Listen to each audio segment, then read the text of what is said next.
Kia ora and welcome to Wahine, a podcast celebrating wahine in business who are carving their own path with intention, courage and vision. This is a space for honest kōrero about building a business that reflects your identity, your values and the legacy you're creating. I'm your host, Sandra Julian, business coach, mentor and wahine Māori. In each episode, I sit down with wahine entrepreneurs and leaders to explore the real stories behind their success, the lived experiences, the cultural connections, and the bold leadership that shape who they are not only in business, but in life. This isn't hustle culture. This is wahine legacy leadership. Thank you. Tēnā koe, Miah. No mai hara mai ki te hōtaka a wahine. Thank you so much for joining me on the podcast today. It's such a pleasure to have you here and all the way from Mexico. I'm really grateful to have this time with you and to share the space with you and to uplift the voices of wahine in business. This business is probably, from what I gather about your business, a pretty new venture for you. So I'm excited to hear your story from your worldview, as a young person looking at coming into a physical product and something that is really new to the market. So I'm so excited about our conversation today. But to get started, I would like to hand over to you to introduce yourself to our listeners before we get into all things business. Kia ora koutou, ko Miah Faumuina tōku ingoa, ki te taha o tōku mama, ko ngā puhi me te raroa ngā iwi, ki te taha o tōku papa no Samoa, aho. Ko o te kai whakarewa o Dulve. Hi everyone, thank you so much for having me. My name is Miah Faumuina and I am Māori Samoan. My mum is Māori. Her iwi or our iwi are ngā puhi me te raroa, and my dad is Samoan. And I'm the founder of Dulve. Oh, so exciting. Yeah. I'm just going to tell you a fun fact while we're here. Māori Samoan. So my mokopuna, who is only like 16 months old, his whakapapa is Māori Samoan. Oh, really? That's so fun fact. I'm so interested in the product that you're creating and the journey that you've been on so far.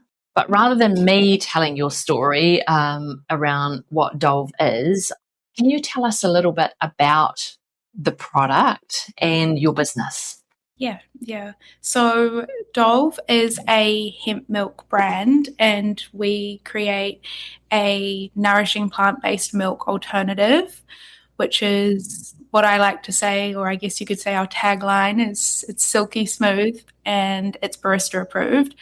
It's free from highly processed ingredients like oils, gums, and added sugars. We were born in Aotearoa, but we relocated, I should say, and we are launching in New York and across the US in 2 weeks, which is really exciting.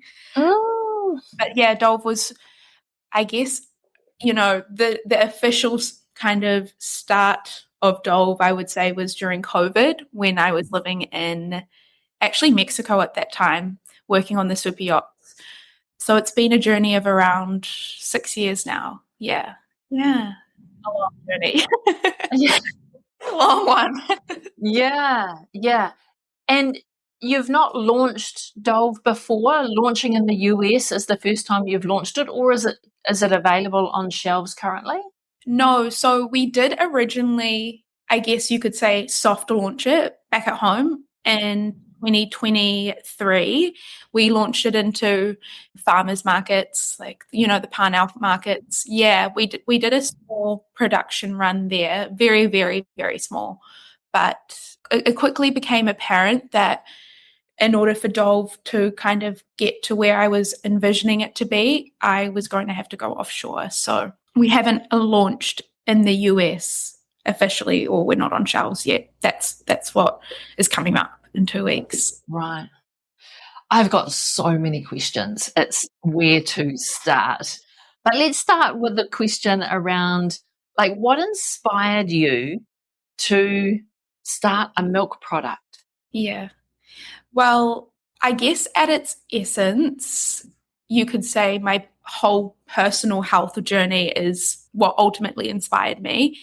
I was going through my own kind of troubles with my health, which I now realize a lot of people at my age in their mid-20s were going through as well, with hormones and, gut health issues.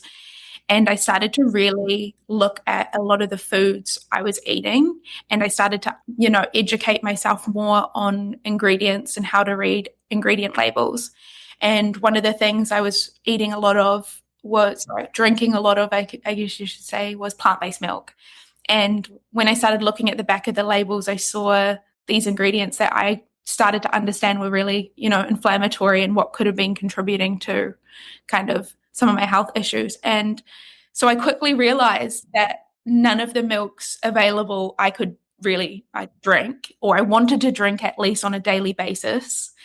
And if there were, they tasted so bad. They were like very watery and just not really good. So yeah, I started to think to myself, okay, maybe if there isn't this product out there, maybe I should make it myself. And at the time I was living in LA originally. Like, I moved to Mexico after that because of COVID, but I was originally in LA, and I was starting to become more aware of hemp because it was in more food and supplements.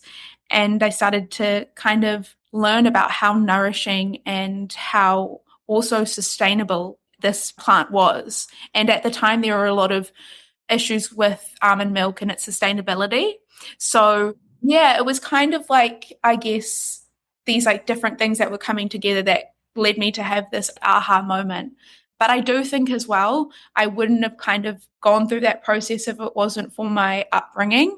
I grew up, I guess you could say, exposed to or surrounded by alternative forms of health and wellness. That was because partly of my Māori upbringing, and then my nana was a natural, she was a healer, and my mum carried a lot of that knowledge with her, and my auntie was also into a lot of, I guess, alternative forms of medicine. Mm-hmm. And I think that kind of planted in me this curiosity, or this like knowledge of looking into kind of other ways of how I could heal myself, but perhaps conventionally taking some medicine, Yeah. So yeah, it's like all these different things that came together that ultimately like inspired Dulve. What were you doing at the time that took you from Aotearoa to LA and then Mexico? Yeah, so I was working on the super yachts. I don't know if you know too much about that industry. So the super yachts, it's like essentially, imagine a air stewardess but on multi-billionaire yachts. Right. So, it was a lot of traveling. It was kind of like a service, hospitality, cleaning role on these big yachts that would travel around to different places throughout the world. And at that time I was on a yacht that was based in LA.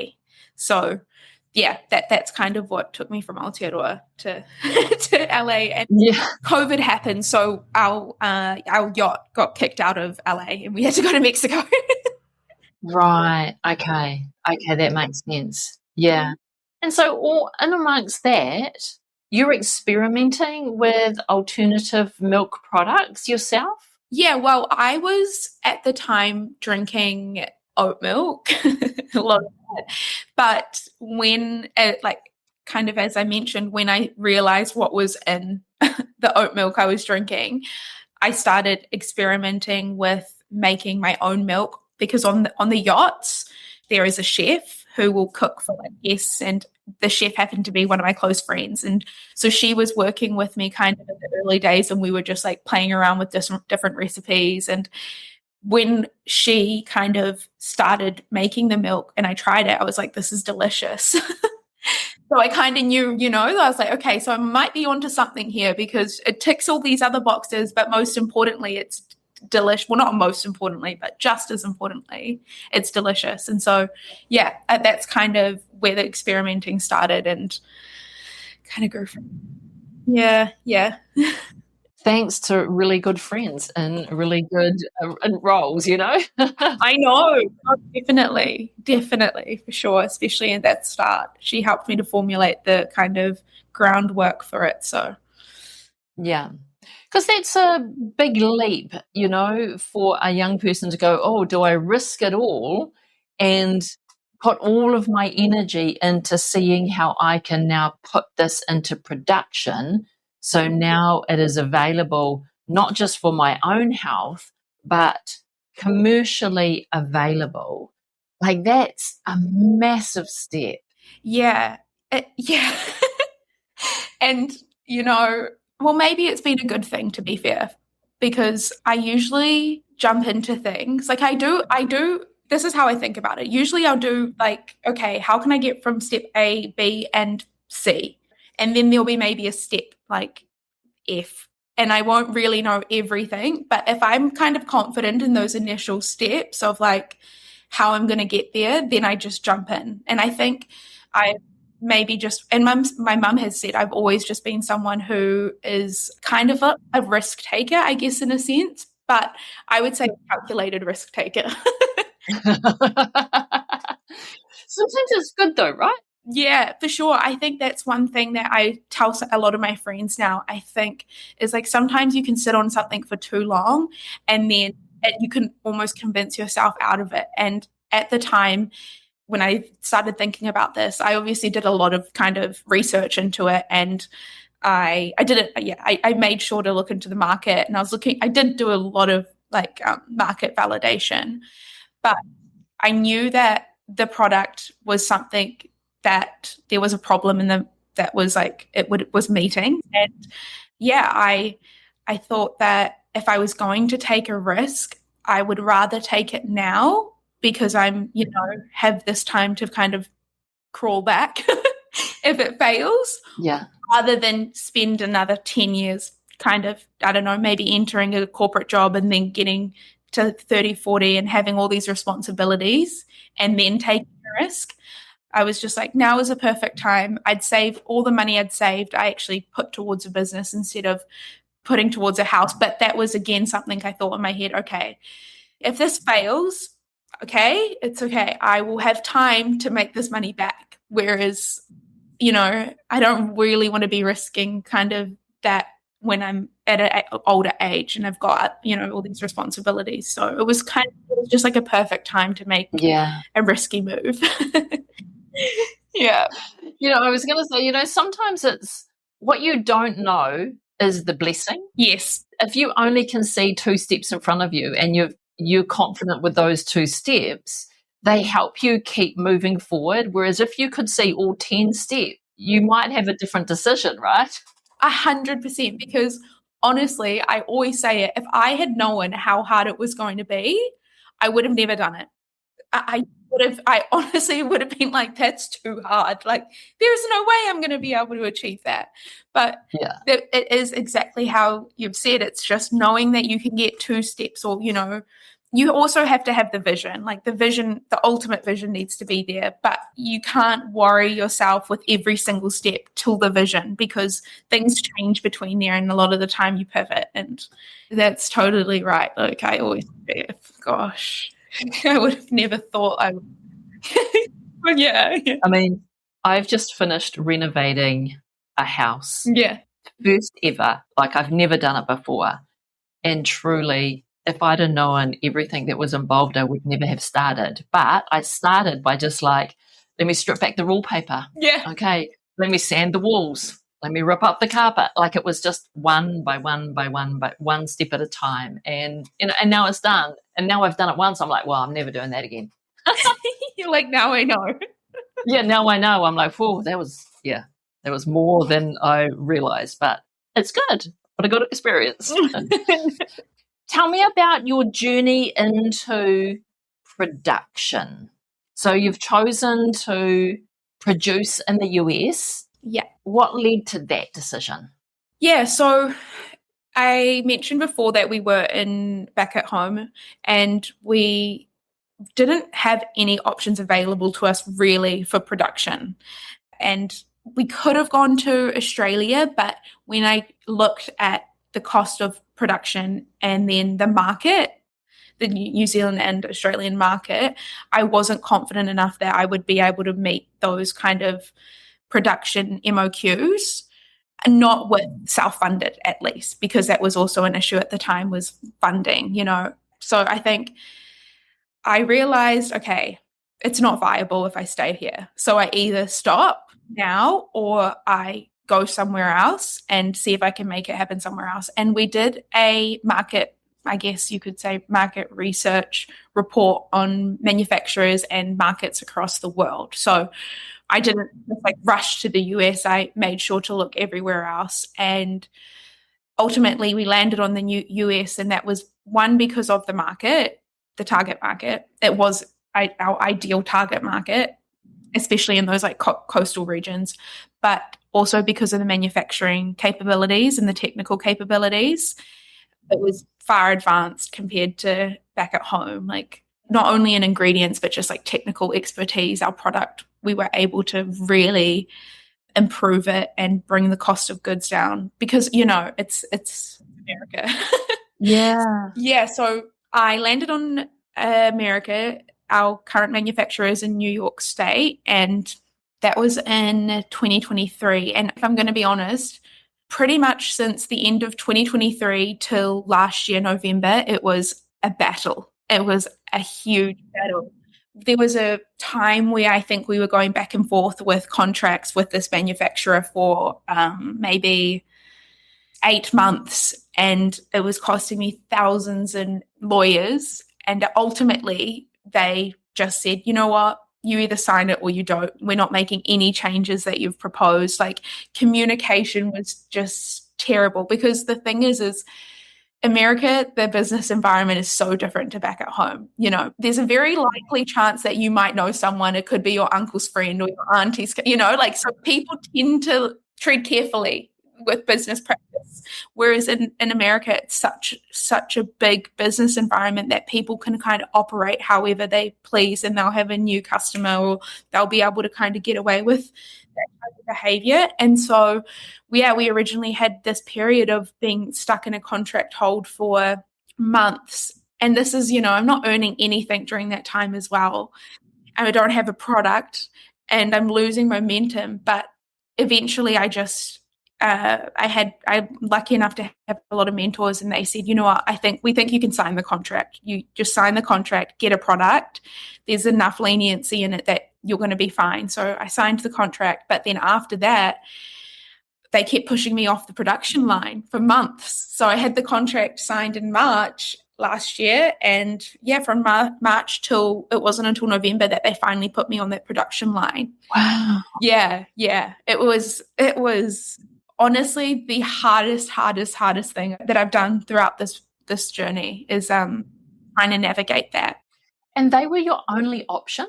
Yeah, they were my only option because they were allowing me to do a smaller run, and most plant-based milks as a whole are pretty specialized with how they're manufactured. So compared to, for instance, a canned beverage, which is quite simple manufacturing in layman terms, they have lower MOQ, minimum orders. But for something like hemp milk, because it's so specialized, there's not many manufacturers who offer that service. And so what they end up doing is having these really high volume minimum orders, which obviously makes it difficult for anyone to enter the market, because you just needed so much capital to put down initially just to get your first production run out. Yeah, so they were the only manufacturer who could really accommodate us at this stage. Right. So what does a minimum order look like in terms of quantity? Yeah, so our first order, but it technically was a pilot run, so puts it into perspective, was 30,000 litres, which is around 14,000 individual units of milk, 1 litre milk. But our next run, which we signed on to, I don't know how I'm going to get there yet. I'm still figuring that out. I need to get the funding to get there, but I've signed it. Is 80,000 units. And then from there, it scales up to 160. So if you compare that to, let's say, a canned beverage, canned beverages can be as low as 1,000. Oh. Yeah. So that's why it's such a difficult and like product to produce, because it's just so capital intense in the sense. Right. And the process from turning it into a plant product, from a plant product into a liquid form, which then has shelf life, the manufacturer does all of that. Do you have to have the recipe, the IP on, you do this, then you do this, then you do this, then you do this, and they're just following your recipe? Yeah, so that was also a big part of the journey, and why it actually took, 5 years, which is, some people kind of are like, what's taking so long? And I just want to say, you have no idea. You have no idea. But I mentioned at the start, Dulve is oil-free, gum-free, sugar-free. We wanted to create a plant-based milk that didn't have all these like unnecessary additives.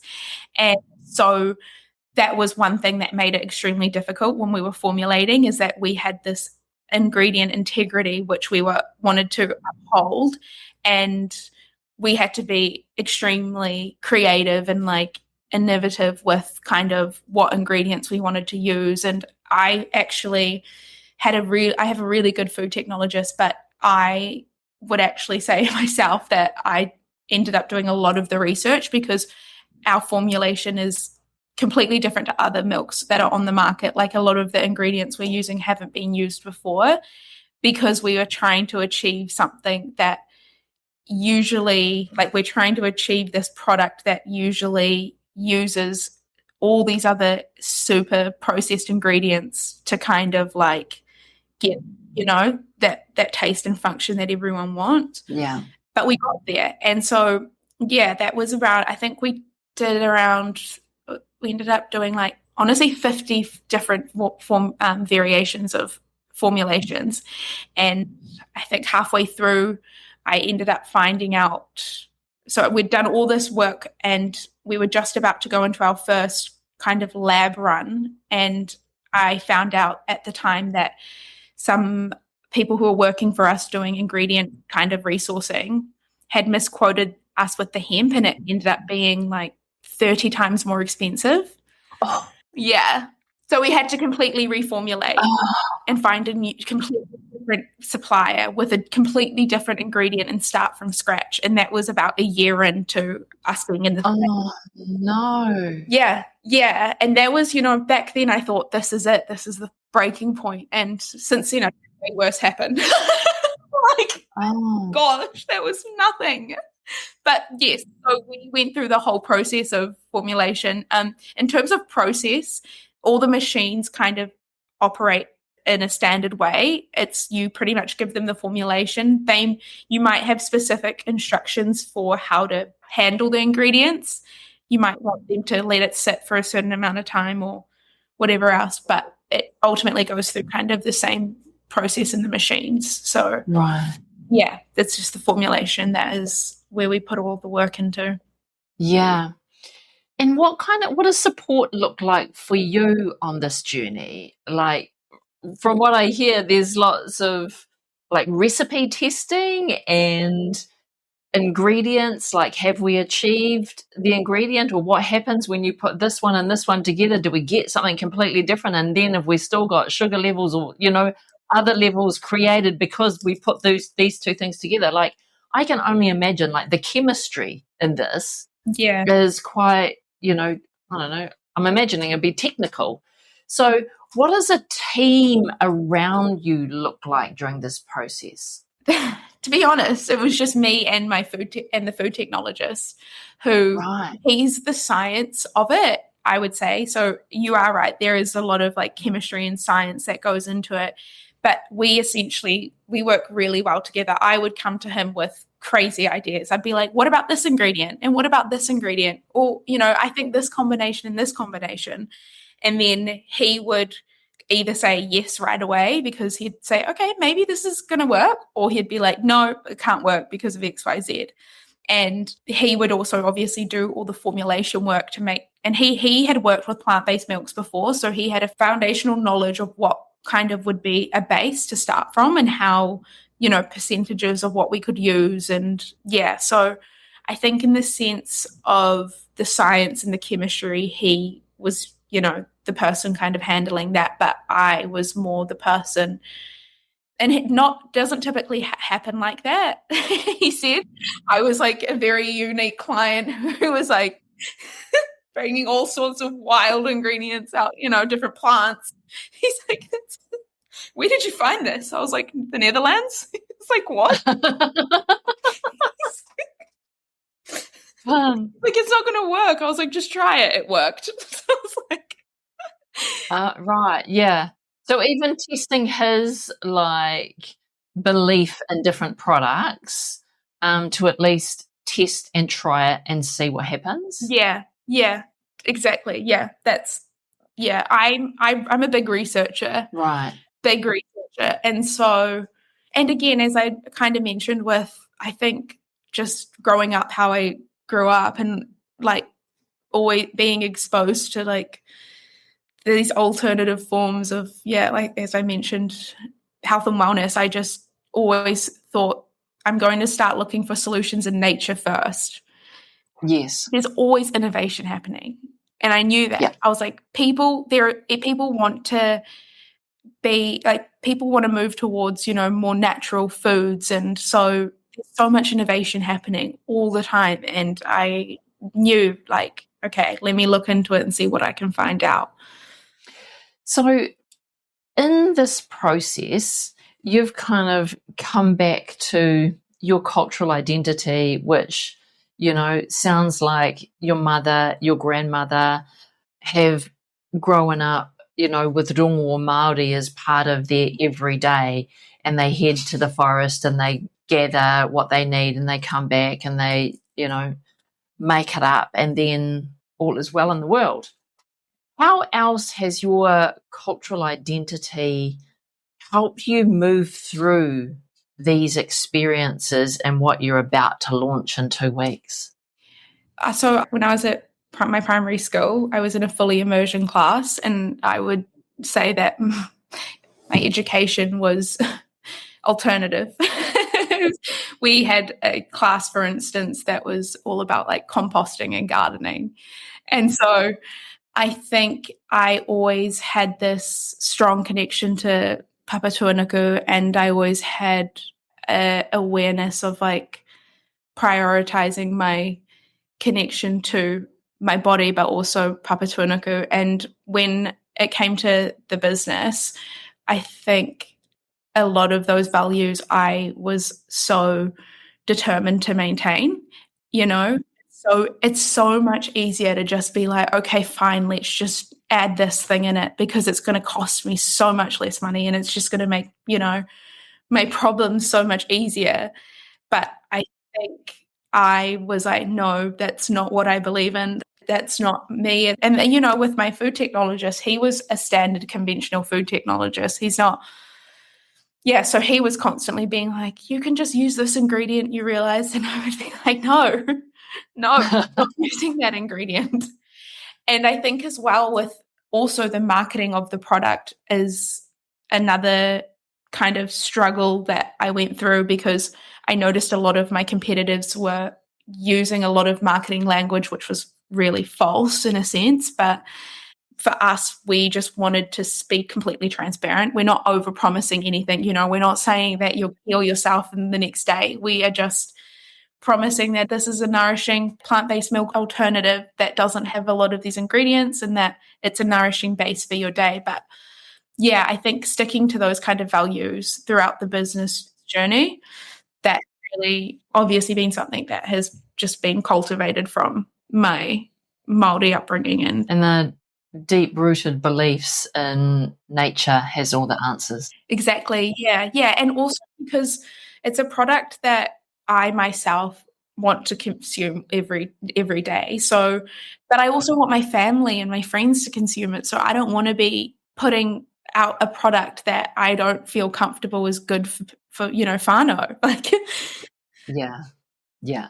You want to stand proudly behind what you are asking people to consume and add into their day and make the switch. Exactly. I totally resonate with that in terms of, standing behind the product, and your business makes it so much easier when your belief is so strong that you want everyone to have a piece of it.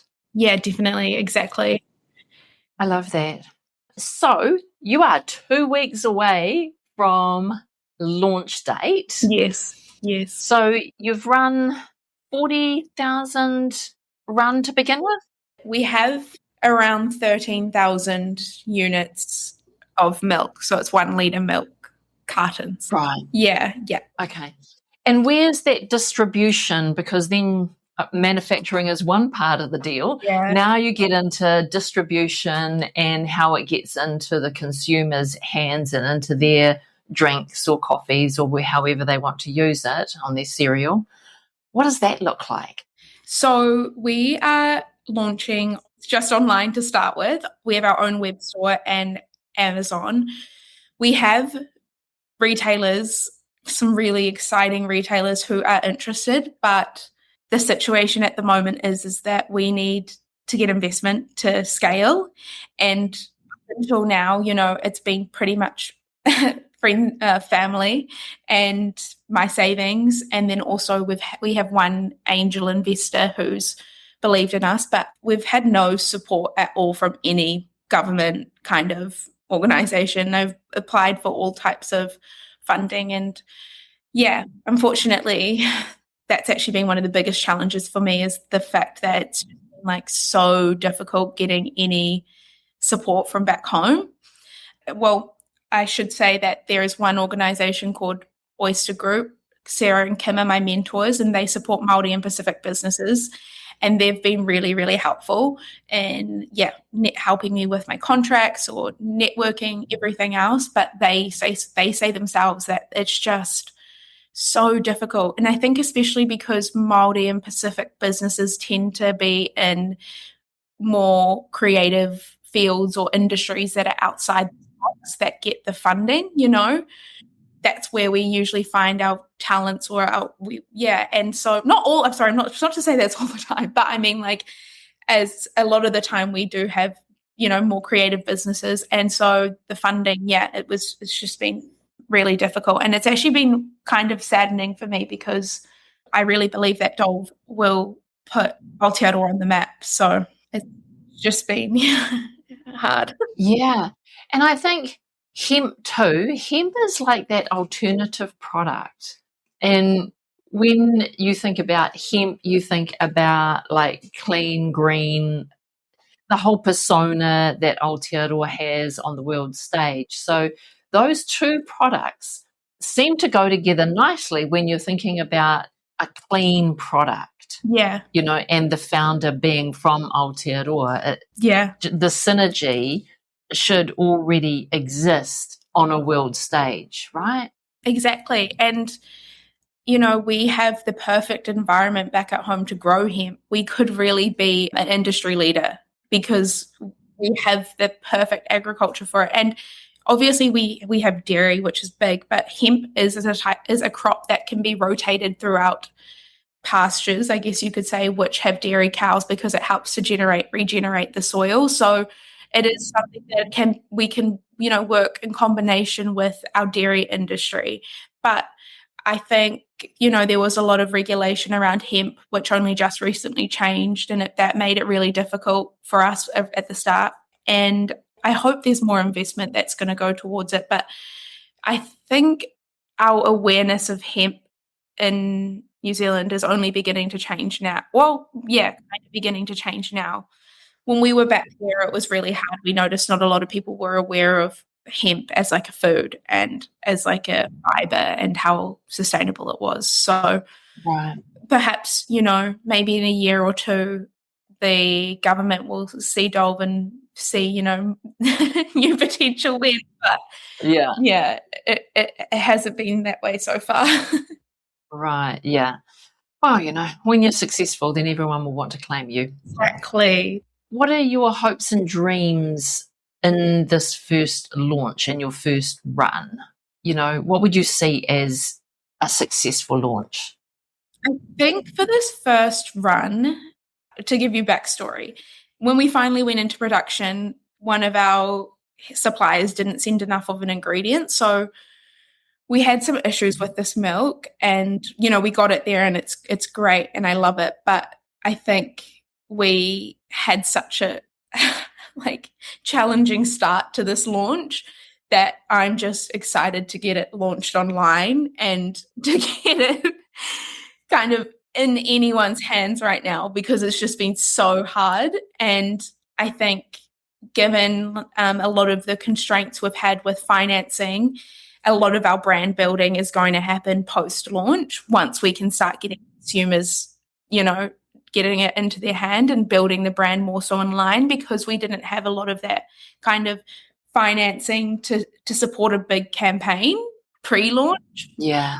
So, it's a different strategy. I think it's kind of more of like a quieter launch, but we've seen a really positive response with our socials, and we've got a really good ad strategy, which has been really, really good in the sense of, people's response to it, considering we've worked with that within such a restricted budget.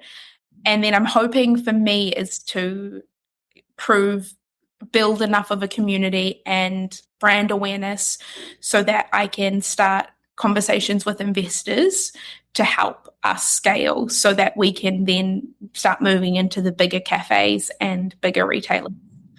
So it's a lot of brand building. I think that would be, for me, the most successful part of this launch is brand building and brand awareness and getting it into consumers' hands, and then hopefully some money. Yeah. Well, I think, and this is just from my limited knowledge, the consumption of plant-based milks has grown tremendously just over the past few years. Yeah. And so in cafes in this part of the world, we now have a variety of milks that we can ask for with our coffee. Yeah. So I would say, in New York or in other parts of the world, that's probably been the case for far longer than it has here. Yeah, definitely. So there's already a market of alternative plant-based milk drinkers who are like, yes, I would like to go for a healthier option, or I drink it because this is the best I can get right now, but it's still not great, so this might be my answer. Yeah. Shipping. What does shipping look like? If you're just online and from your website and from Amazon, are you shipping worldwide, or are you just shipping in the US now? Yeah, we're just shipping in the US for now. And I guess in-store retail strategy, cafe strategy is to first enter into the New York market, into physical stores, and then be available online across the US. Yeah, I mean, even if we're just targeting New York, that's still such a big market for us. So we are taking a very strategic approach to how we grow and through our distribution strategy. Yeah, and there's just you. Yeah, and there's just me. So, there's only so much one person can do. Yeah. I do have I have an amazing marketing team who are all from home as well. Nice. Yeah, everyone who we have one girl actually who is English, but everyone else is from home. And then I have my brother who is a self-taught genius. He's like a genius. Those type of people who can just learn anything. Yeah. So set up the Amazon store for me, set up our logistics information system and specialized coded it. Oh my gosh. Yeah. Love him. Yeah. Love him. Same. In this last 5 years, you've had lots of challenges along the way, and you've talked to us about, a couple of them. But what has been, your biggest challenge where you've thought twice about whether you can or can't move forward?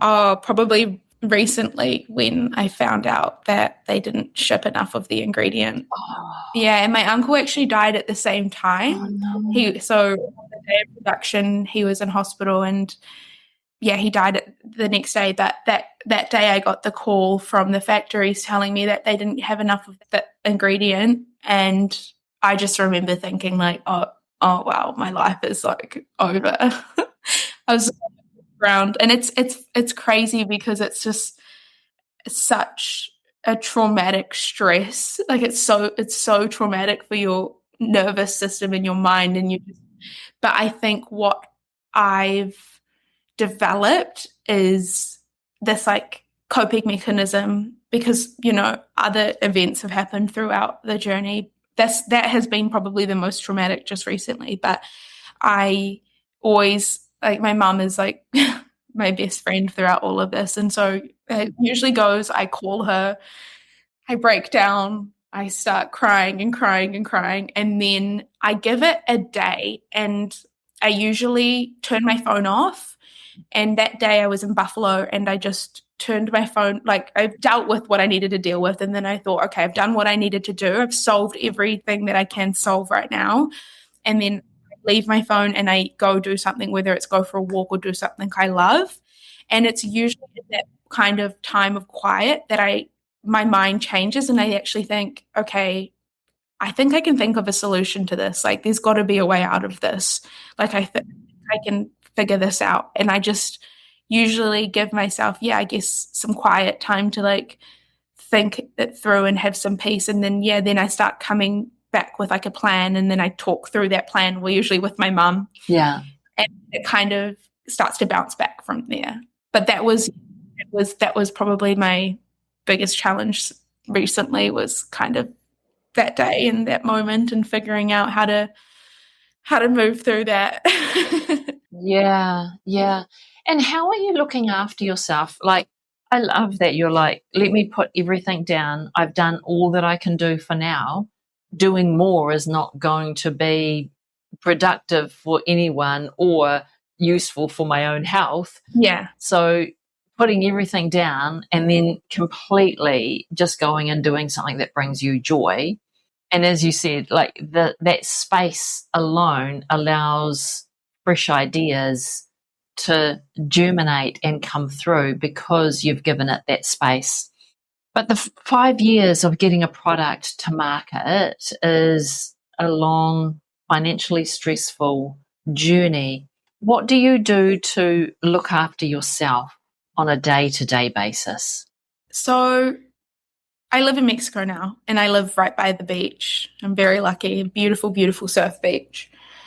And I would say now a lot of what I do is just get into nature every day, like whether that's going for a swim.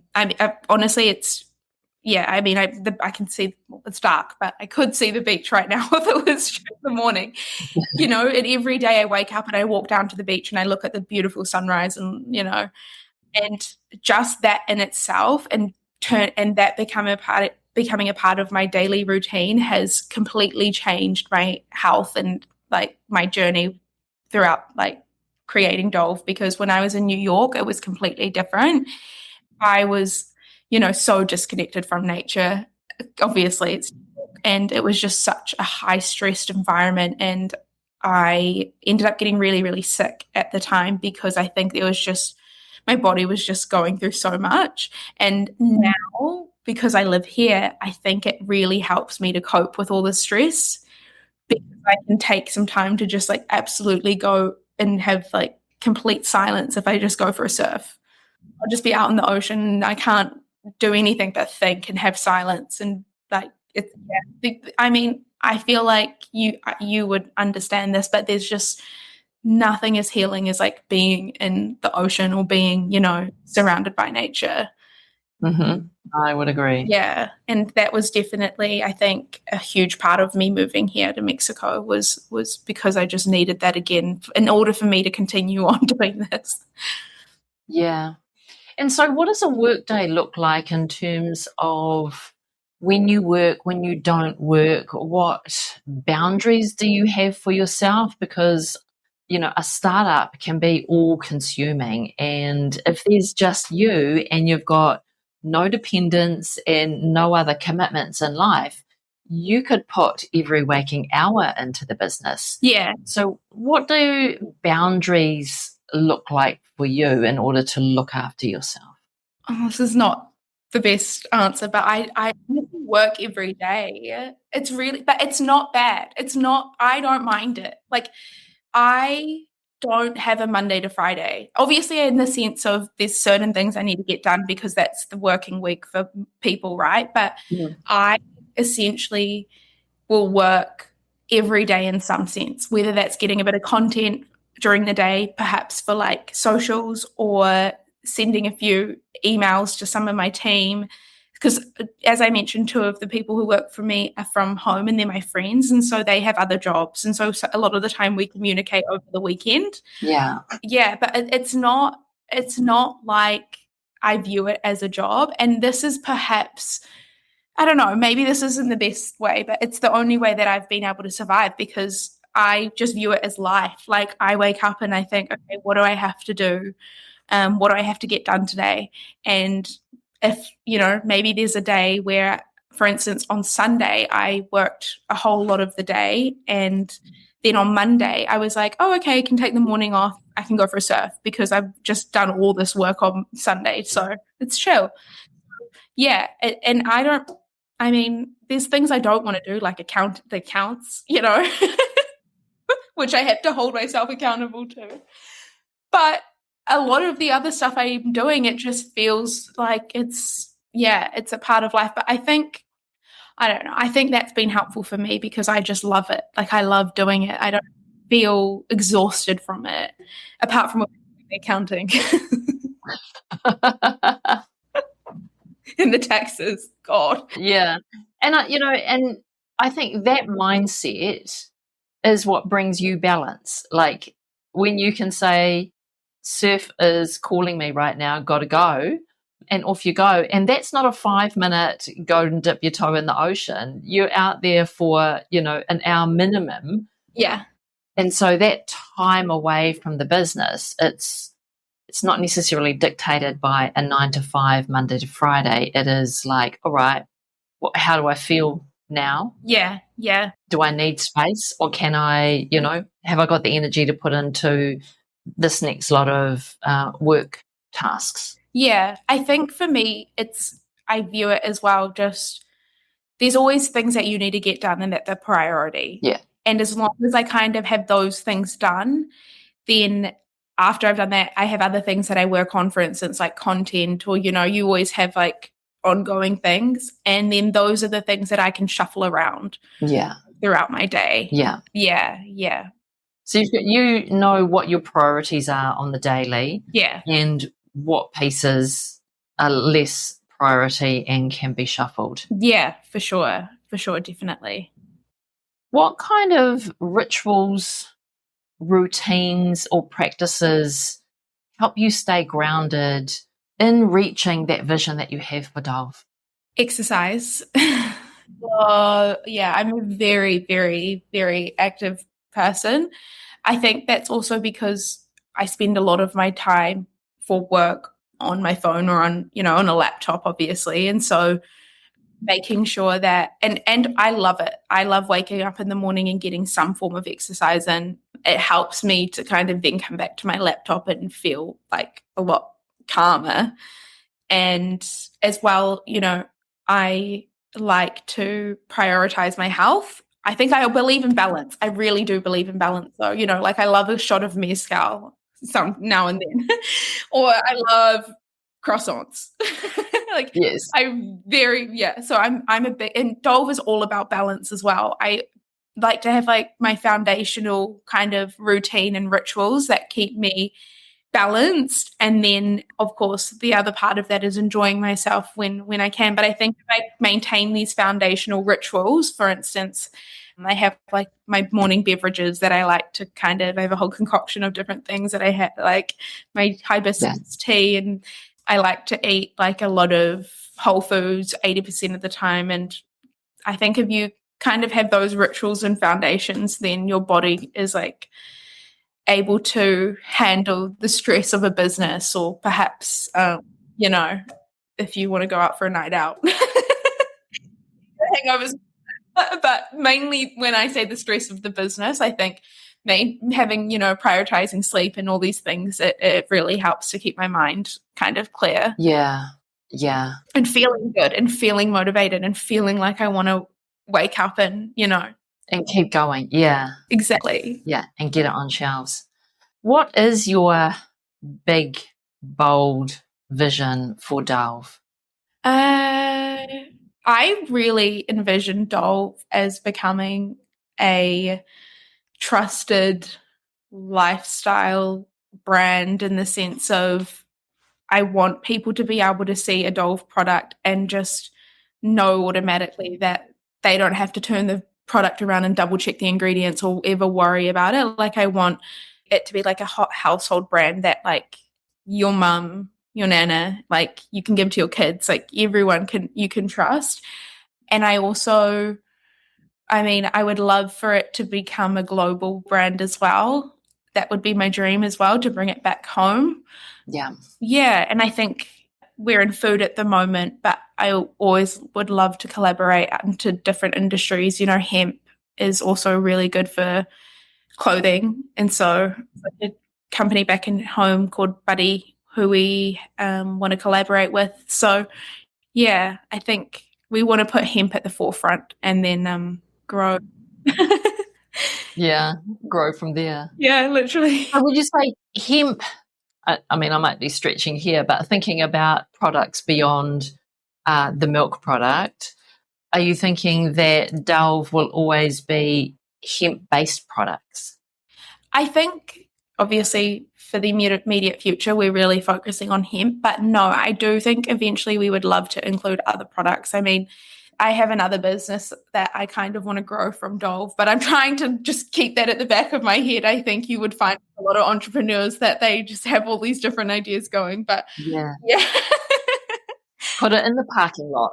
Yes, exactly. Put it in the parking lot, and it's just waiting. It's just waiting to take it out, give it a drive. Yeah, exactly. So you're right. Actually, there are other products that I really want to bring into the kind of umbrella of Dulve, but I don't necessarily think that will be the Dulve brand. Like, I think eventually I see myself having kind of another kind of company and having, or maybe having the company with a different identity under the umbrella of Dulve. Right. Yeah, I think it all depends on what fits within Dulve and what we created. Yeah.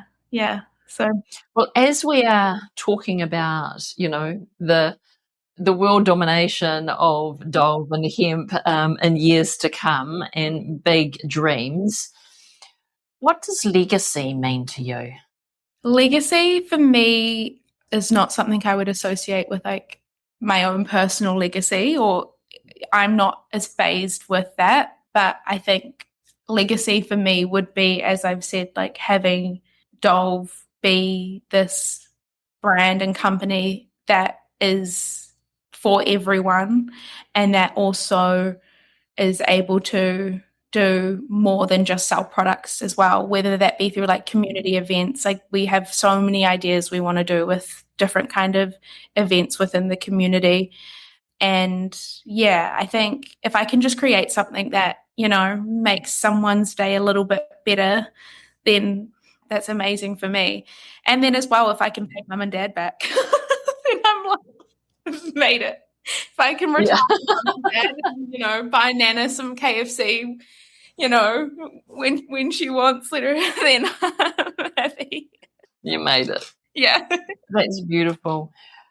I've really appreciated the authenticity and the rawness of your journey so far, in that it's been 5 years and lots of ups and downs and challenges on the other side of the world, away from whānau. I know we're only a FaceTime away these days, which makes it so much easier that we can still see each other regardless of where we are in the world. So I've really appreciated, the raw conversation and giving us a sneak peek behind the scenes pre-launch.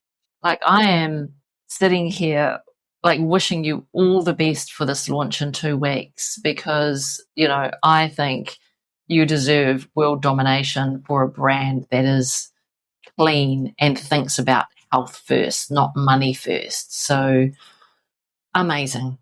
I've got one question that I'm going to add to the end of our kōrero today. And this is a question that was left by the previous guest of the podcast. So part of the ethos of the podcast is wahine sharing and supporting wahine. So it's, what question does one have that another can answer? So this is the pay it forward question. The question is, how are you learning to lead with both strength and softness in a way that honours who you truly are, not who you think you should be? Okay, so I guess this has kind of been something I've been facing recently, just because the team has been growing. And I've been trying to figure out how to manage the team and like how to lead. And a lot of what I've really tried to remind myself of is I can be wrong. And I think that allowing myself to ask for help when I'm either unsure from my team, or if I can admit if something goes wrong, I'll always admit, I'm sorry about this. I think I did X, Y, and Z, because I think that also helps with my team when there is like either a problem that goes wrong with them, that they feel comfortable with like they're not scared that I'm going to get angry about it, because I'm always like, can we fix it? What's the solution? And how can we move forward, and can we learn from it? But I do think there is this balance of making sure that you're not too lenient. Yeah, I would agree. Yeah. Like, you want to have that softness so people can feel comfortable to come to you with like a problem or if something goes wrong, but then you also need to make sure there's like boundaries in place. And so I've been trying to work with at the moment, but I've been trying to do that through showing them that I'm vulnerable when I don't know something, or when I maybe do something wrong, I let them know. So yeah, that's a good question, and hopefully I answered that. However you answered it is the right answer. But again, the vulnerability in the way that you answered that is very reflective of our whole conversation today. I get a sense of that's the kind of leader that you will be. You will be the leader who is soft, vulnerable, honest, but with boundaries, because it's a business, And I can see that you are already truly honouring what you want in this product, as opposed to what you should be doing to get it to market. Yeah. So, yeah, I think that was truly reflected throughout our whole conversation today as well. Yeah.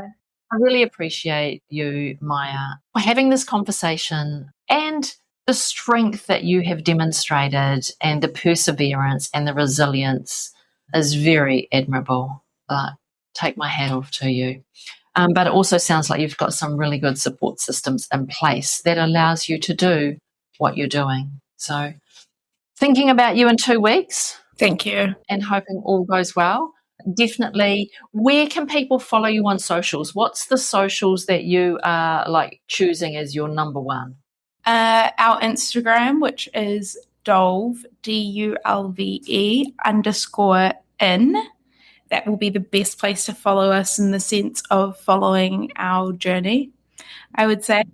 And I mean, I have a personal Instagram, of course, but it's all about Dulve. So yeah, just follow Dulve. Dulve is where I need the followers. Yeah, great. Well, everyone can go and follow you on Instagram on Dulve in. Yeah. Yeah, and I'm excited to see your journey, watch your journey, see how your launch goes, and get my hands on some of it when it's here in Aotearoa. Thank you so much for listening to Wahine. If today's kōrero resonated with you, inspired you, or made you stop and think, I'd love for you to follow the show and share it with another wahine in business. You'll find all of the links and details from this episode in the show notes. And if you're enjoying the podcast, I would really love it if you could leave a quick rating or review wherever you're listening to the podcast, because that goes a long way to helping others find this podcast and the stories we're sharing in this space. So until next time, keep building your business your way, grounded in who you are and the legacy you're here to create. The podcast music is Te Kawa Orongo by Nāneko Erawata. The episode is edited by LJS Creative Services, and the show notes and blog post are written by Bellbird Writing.